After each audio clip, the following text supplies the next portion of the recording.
Hey guys, it's me, Mr. 250, and welcome back to Higurashi. So last time we had what it seemed like somebody confirmed it was Miyu Takano that all of this so far has kind of been related to. It seemed like her potential escape, maybe, from the evil orphanage of Doom. Although, I don't think we quite know if she actually got away or not, you know? Because she kind of woke up before it ended. But we did get to see her sort of towards the end of the story as we had seen it, I think, in the last chapter. So, let's go ahead and continue.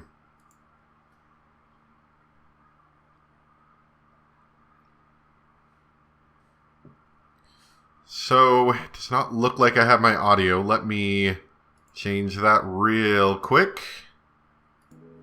There we go. That should be better. スピーチあと一人で乾杯に入ります。準備できてるね。後方 OK です。We're in a completely different setting, it seems. 内部全然聞こえないんで、スピーチが終わるタイミングでコールをお願いします。いいかい。各宅にビールは10本ずつだよ。ちゃんと自分の縄張りにスムーズに運んでね。Young hotel workers dressed smartly in bow ties pulled bottle after bottle out of the beer cases, preparing for the toast. They waited for their cue to serve the drinks while listening through the intercom. At a normal party, they could put bottles of beer on the table ahead of time, but if there was a lecture before the party, they couldn't. Guests don't mind sushi going dry due to a long speech, but they don't like seeing their tables get wet with condensation from the bottles of beer. And more than anything, they certainly don't want to drink warm beer. That's why beer is to be served right before a toast. However, there's always a speech before a toast, and usually a long one. Especially at a big party like this, there are lots of guests that give speeches, so it's extremely difficult to know when to serve. For that reason, the bottles end up sitting outside by the banquet room. And the people end up drinking warm beer anyway. There were several dozen tables with white tablecloths on them in the banquet room. Approximately 8 people were sitting at each table, so there were at least a few hundred people in the room. The banquet room was filled with excitement. There were many plates with many different kinds of food on each table. A sushi platter, a sashimi platter, a fruit platter. Also along the wall there were cooks ready to serve fresh sashimi. All the guests appeared to be well-mannered gentlemen, and were clearly notable people in various different fields. The huge and beautiful chandelier above them clearly indicated that this hotel held a status good enough for these famous people. An elderly gentleman was giving a lengthy speech on the stage before making a toast. Usually people don't like such long speeches, especially if it's before a toast. But the guest occasionally shouted, "Yes, yes!" and sometimes gave him a loud applause, filling the room with their fervor. Well, maybe fervor was a pleasant way of putting it. It was probably more accurate to say their excitement was bizarre. Which country would actually teach people not to show respect towards their own flag? There are no others. It's happening only in Japan. That's right, that's right. これからはお国のためよりも個人の才能を伸ばす時代。I actually don't know what's going on with the voices. I reinstalled the patch and I went and looked through all the options, and it was actually there's a music option. There's not a like a voice patch option or like a special thing for that. At least not in the patcher I used, I should say. So I don't know why it's like only sometimes doing the voices. Kind of weird. Also, there we go. バカ言っちゃいけない。いいですか。彼らが今勉学に励み、夢や進路を自由に選択できるのは先人たちが切り開いた道場があってこその権利。To know ourselves, to know our culture, to understand our history and our country itself. Those are the things that make you realize that you are a Japanese citizen that make you understand the part you play as a citizen of this country. And the feeling you get from that is love towards your own country. However, those anti-Japan teachers are proclaiming that it's militaristic brainwashing. Those stupid claims are wrong. What are those people doing anyway? They're teaching our children to hate being Japanese. They're the ones brainwashing them with this self-destructive education. They're teaching our children that Japan should be ashamed of itself, and that they should be ashamed of being Japanese. Forget who you are, and deny your country. That's what they're teaching them. These innocent children listen and believe such nonsense. Of course they do. They go to school to learn things, right? If their teachers teach them that, of course the children believe it. Can you believe such corruption exists? We must do something about this country's education now, no matter what it takes. The sound of applause filled the banquet room. All the gentlemen agreed, and expressed that they felt the same way by cheering him on. After that, a gentleman wearing a cloth sash approached the stage. The hall welcomed him onto the stage, with another round of thunderous applause. A rousing theme from a popular drama series played as he took the stage, but it was entirely unnecessary before the overwhelming applause. The man's sash carried his name written in large letters, along with the name of the prefecture he was running for office in. Let me introduce you to a patriot, XX Kun. This man has served the former governor as his right-hand man, as director for the office of the governor for many years, supporting the prefecture's government for a long time.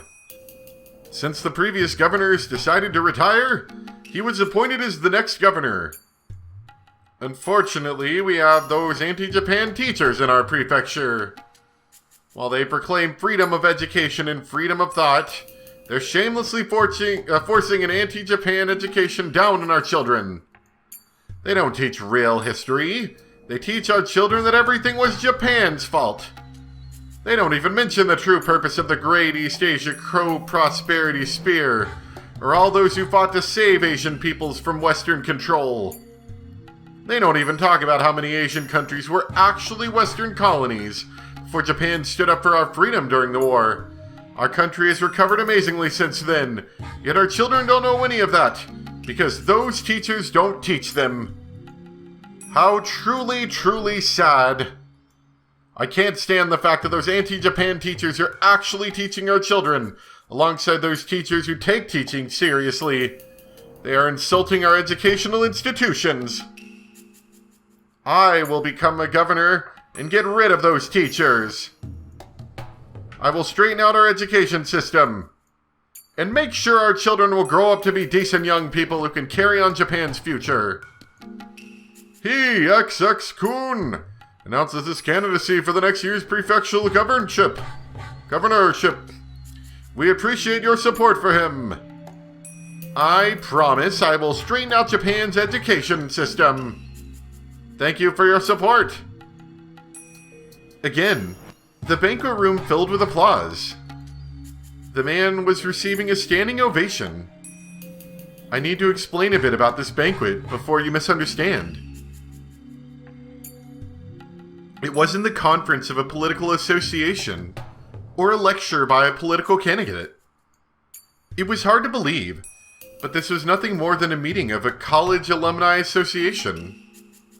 Everyone should be familiar with what those are. Whether it's elementary school, junior high school, or college. Once you graduate from one of those, you normally belong to an organization of alumni. You receive invitation for reunions where you enjoy talking about the good old days. However, there are many different types of such organizations. Some are simple. Some are united with much tighter bonds. And once an organization becomes united with those tight bonds, it's no longer a simple organization of alumni. Rather, it becomes a significant faction known as an alma mater clique. In Japanese society, it's traditional for graduates to form tighter bonds that go beyond the level of an organization. Also, the more superior the alma mater, the stronger that tendency holds true. The Imperial University, one of the best universities in the country, is famous for the deep bonds its graduates form. Why do superior people like to bond? It may be because they take pride in being superior. But more than that, maintaining connections is the most significant reason. All Imperial University graduates are elites in their respective fields. They are likely to succeed and become important people. When they do, the unity of their alumni association gains immeasurable meaning. In fact, even today, the Imperial University graduates maintain their tight academic clique, and they hold great influence throughout the many different fields. They interact with other universities as well, so the graduates' bonds are extremely tight, even today. Additionally, while Imperial University usually refers to the University of Tokyo, sometimes it's used to mean all 7 major universities in Japan. They are located in Tokyo, Kyoto, Tohoku, Kyushu, Hokkaido, Osaka, and Nagoya. They're all great schools. There happens to be an organization of alumni that includes all of those 7 universities. The elderly gentlemen in this banquet room were each from one of those organizations. However, not every graduate would get an invitation here automatically. It is a society of select gentlemen, and in order to become a member, one must first fulfill several conditions, such as recommendation from an existing member, contribution to the society, possession of status, and so forth. Therefore, all of the members are important people from different fields, and obviously the power of this organization is of a political nature. But there's one more very important criterion one has to meet to join. Strong patriotism, a heart that longs to contribute to Japan and its rebirth. As a result, this organization has become extremely nationalistic. Up on the stage, the candidate for the prefectural governorship was still talking passionately. And among those elderly gentlemen in the crowd, Takano can be found.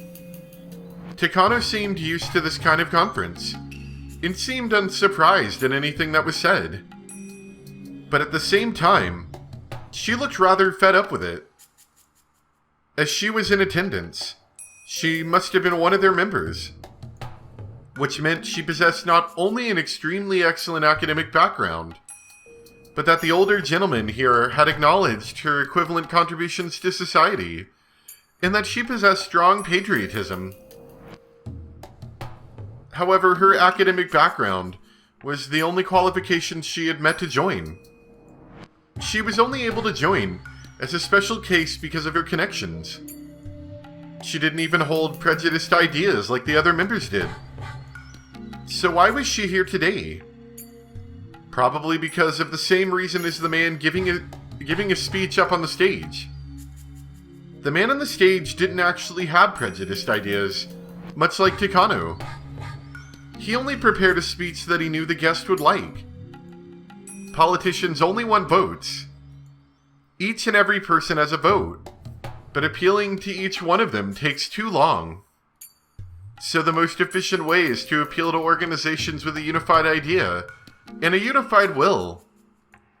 In other words, this man was giving this speech so that he can garner support from those powerful people. The elderly gentlemen in the banquet room will then do their best to support him, since he appears to share their ideals. They can offer many different kinds of expediency, support, and assistance. To an outrageous degree, I might add. If the day's events continued in the same way, the organization would likely decide to officially support him. They will probably give him a great deal of financial aid. They'll assist him in different ways as well. Of course, the man on the stage won't be the only one gaining something. when he wins the election and becomes a governor next year. The organization will welcome the governor as a new member and gain even more political influence. And eventually the organization will become so powerful that nobody can ignore it. Those of you reading this right now probably get the sense that they're no mere alumni association. You'd be absolutely right.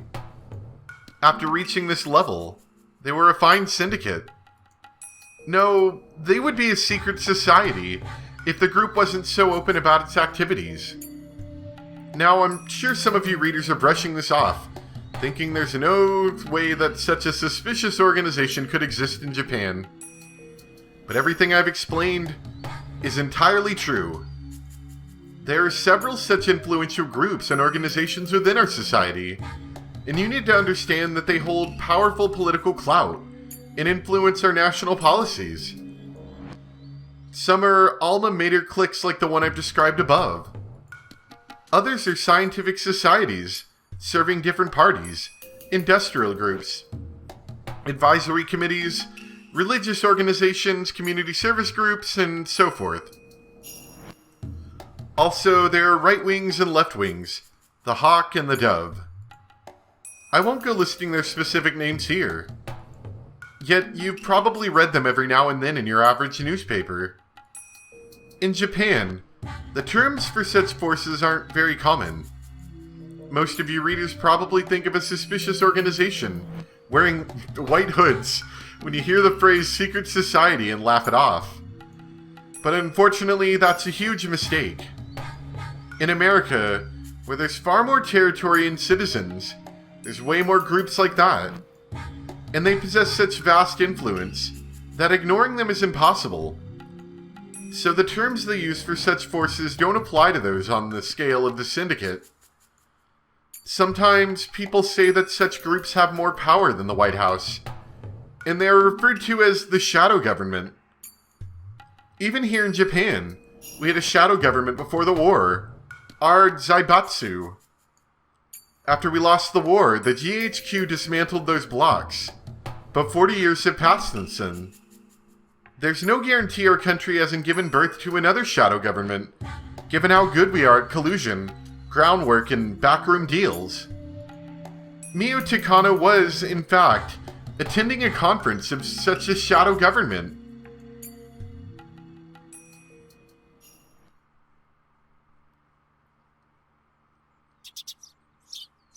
It might appear to be a guest house at a huge golf course.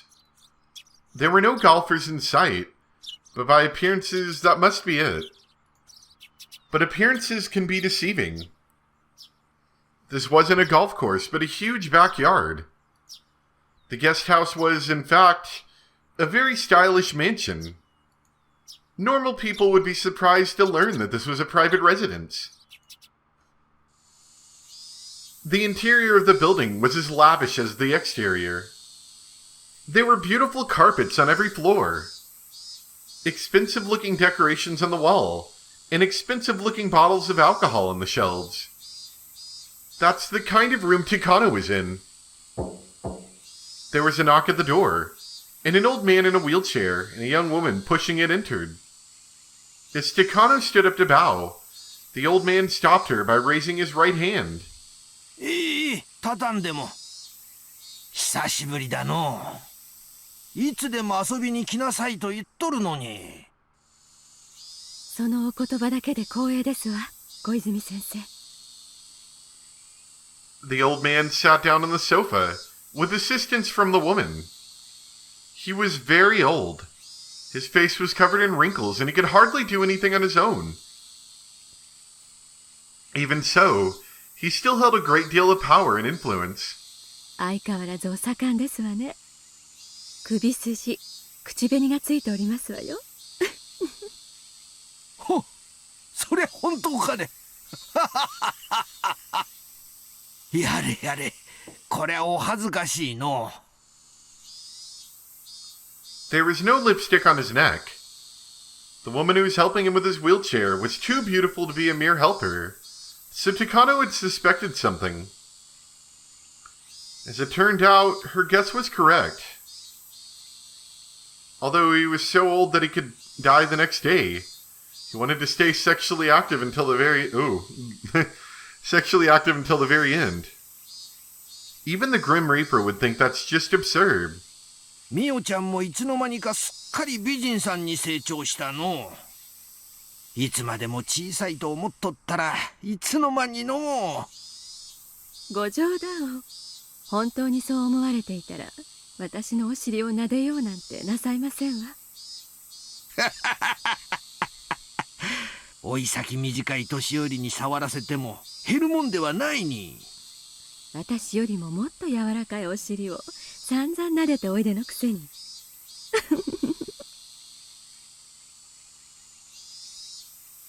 Takano and the old man enjoyed a tasteless conversation.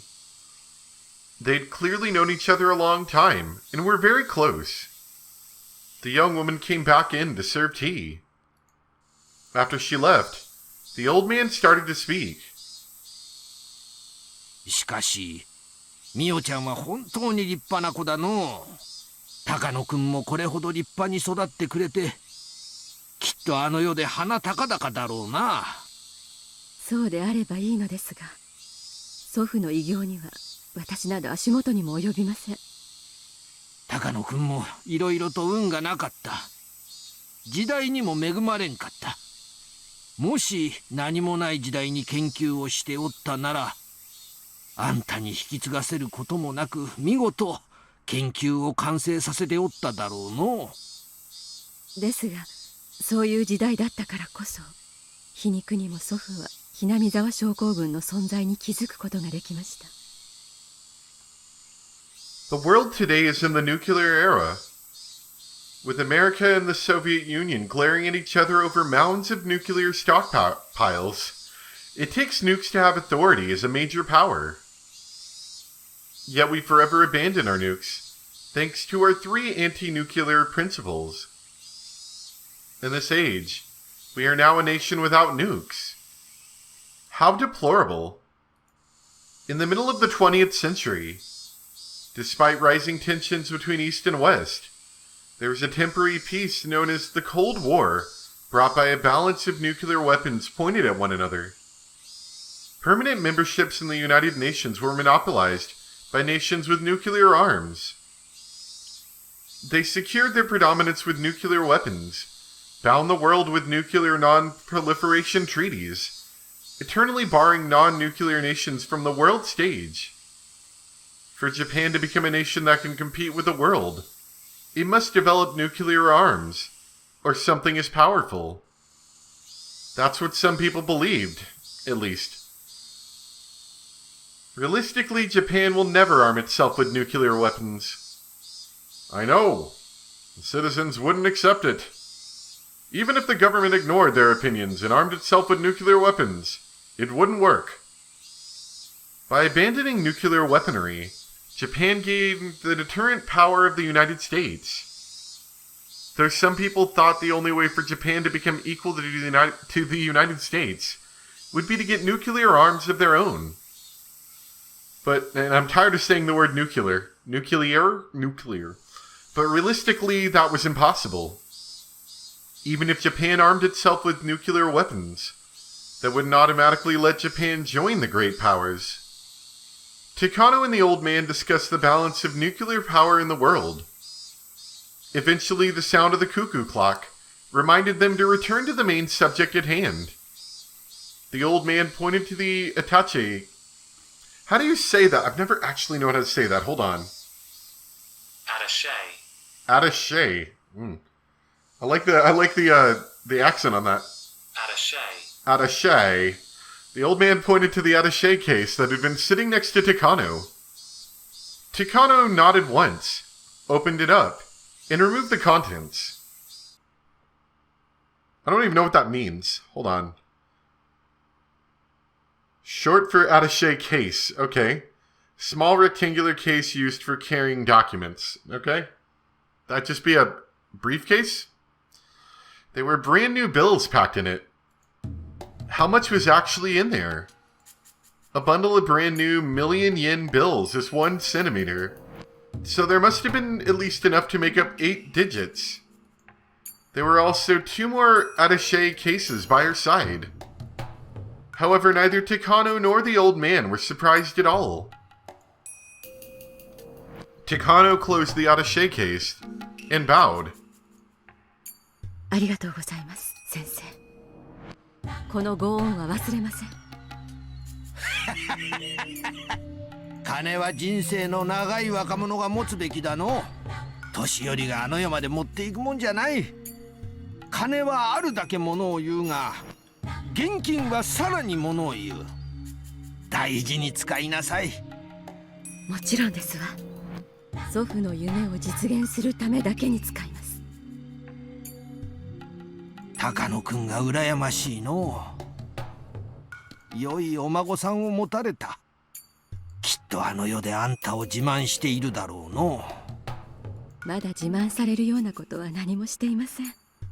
祖父の研究を完成させた時初めて、私は祖父に褒めてもらえる資格が得られるのだと思います。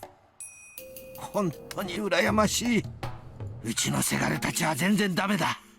金儲けのことしか頭にない。金は儲けてからが大切なんだ。その儲けた金でお国のために何を貢献できるかが大切なんだ。それこそが今日まで自分を育んでくれたお国へのご恩返しっちゅうもんなんだがの。あら、たくさんの恋人たちに気前よくおごるのもお国へのご恩返しなんですの。もちろんだとも。あいつらが買い物をすれば金は巡ってお国に戻る。金は天下の回り物だ。However, those lovers would probably end up buying some foreign goods. Things probably don't work quite the way this old man thinks they do. Takano chuckled to herself. だが女どもにばらまく金とミオちゃんに託す金は意味が全く違う。存じております。ミオちゃんは今日までよく頑張ってきた。礼を尽くし大勢の人たちの信用と支持を取り付けた。今だから話すが、春山くんも望月くんも最初は君のことを若すぎると批判的だったんだがね。だから私もミオちゃんのその努力を認めてその金を託すんだ。はい。そしてな、その金を私が託す。私がミオちゃんを高野くんの研究の正式な後継者だと認めたということなんだ。ありがとうございます。私ごとき若輩に委ねてくださったことに深く感謝いたします。いやいや、これは高野くんと君の研究だ。彼もミオちゃん以外が引き継ぐことを望まなかっただろうの。だからミオちゃんがここまで上り詰めたおかげで他の年寄りたちをより説得しやすかったわけだ。祖父の完成できなかった研究を私が完成させることだけが私ができる祖父への唯一の恩返しですから、そのために求められる努力ならばいといません。Takano smiled as she remembered everything she had to go through to get to this point. It went without saying, but the old men around Takano saw her as someone from their grandchildren's generation, or maybe even younger.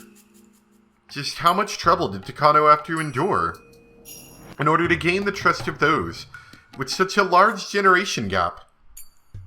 It was hard to describe to those who couldn't even imagine her trouble. But Takano earned it. She gathered allies, drove away enemies, garnered support, and forced them to recognize her. She spent a long time establishing trust and rising to a status that the old men would welcome. Which was all the more reason this meeting was a reward for her many days of hardship. Now that she officially had a powerful influence backing her, she could spread her wings and see the completion of her grandfather's unfinished research.